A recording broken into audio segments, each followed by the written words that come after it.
ಎಲ್ರಿಗೂ ನಮಸ್ಕಾರ ಪ್ರಿಯ ವೀಕ್ಷಕರೇ, ನನ್ನ ಗುರುಪರಂಪರೆ ಯೂಟ್ಯೂಬ್ ಚಾನಲ್ಗೆ ಸ್ವಾಗತ. ನಾನು ನಿಮ್ಮ ಕೃಪಾ.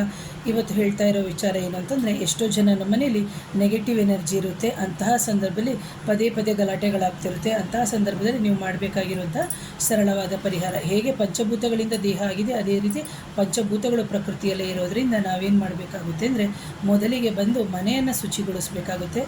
ಎರಡನೇದು ಬಂದು ನಮ್ಮ ಮನೆಯ ವಿಂಡೋಸ್ನ ಕ್ಲೀನಾಗಿ ಓಪನ್ ಮಾಡಬೇಕು, ಅದರಿಂದ ಗಾಳಿ ಮತ್ತು ಬೆಳಕು ಬರುತ್ತೆ. ಮೂರನೇದು ಬಂದು ನಾವು ನಮ್ಮ ಫ್ಲೋರು ಅಥವಾ ನೆಲ ಅಂತ ಏನು ಹೇಳ್ತೀವಿ ಅಂತಹ ನೆಲವನ್ನು ಕ್ಲೀನ್ ಮಾಡಿಬಿಟ್ಟು ಅದನ್ನು ನಾವು ಮ್ಯಾಟ್, ಅಂದರೆ ನಾವು ಮನೇಲಿ ಎಲ್ಲರೂ ಮನೇಲಿ ಮ್ಯಾಟ್ ಹಾಕಲ್ಲ, ಅಂತಹ ಸಂದರ್ಭದಲ್ಲಿ ಇಂತಹ ಒಂದು ಮ್ಯಾಟನ್ನು ಹಾಕಬೇಕಾಗುತ್ತೆ.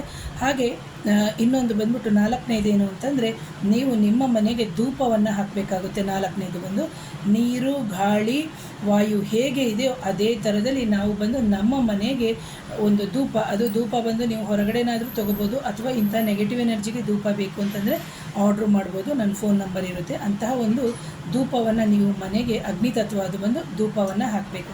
ಹಾಗೆಯೇ ಬಂದು ನಾವು ದೀಪವನ್ನು ಹಚ್ಚಬೇಕು. ಅದು ಬಂದು ನೆಗೆಟಿವ್ ಎನರ್ಜಿ ಇದ್ದಂಥ ಸಂದರ್ಭದಲ್ಲಿ ಅಖಂಡ ದೀಪ ಅಂತ ಹೇಳ್ತೀವಿ.